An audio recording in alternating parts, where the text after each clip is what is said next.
এই আচ্ছা, তোদের সাথে একটা বিষয় শেয়ার করি। উম, কথা হচ্ছিল আমাদের দেশের জাতীয় ঐক্যের বিষয়ে। আমার বেশ কয়েকজন লয়ার ফ্রেন্ড, আমরা চা খাচ্ছিলাম, আলাপ হচ্ছিল।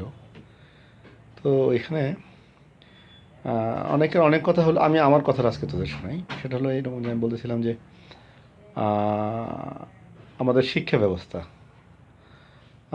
আমাদের ন্যাশনাল কারিকুলাম আছে, তারপরে আলিয়া মাদ্রাসা শিক্ষা ব্যবস্থা আছে, তারপরে আছে হলো কওমি মাদ্রাসা। কওমি মাদ্রাসার মধ্যে কয়েকটা ভাগ আছে। তারপরে ইংলিশ মিডিয়াম। এখন আবার ওই আরও কী কী সিস্টেম আসছে, ব্রিটিশ সিস্টেম, আমেরিকান সিস্টেম, নানান ধরনের সিস্টেম।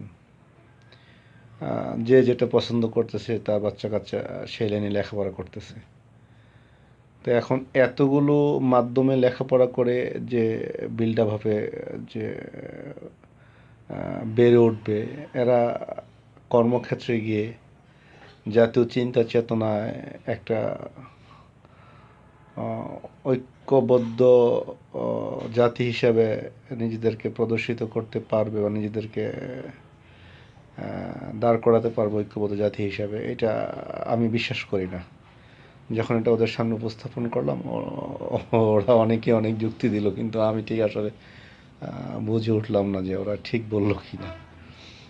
একটা শিশু তার গ্রোয়িং স্টেজ থেকে, হ্যাঁ, ফ্রম দ্য স্টার্টিং বিগিনিং থেকে সে শুরু করে দেখা গেল যে এসএসসি, ইন্টার ডিগ্রি, মানে তার ইউনিভার্সিটি ডিগ্রি সে নিচ্ছে।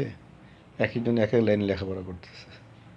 কওমি, আলিয়া, আমাদের national curriculum, English medium, British curriculum, কওমির মধ্যে কয়েকটা ভাগ।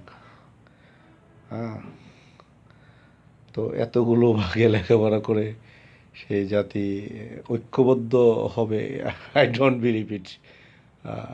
কী বলিস তোরা?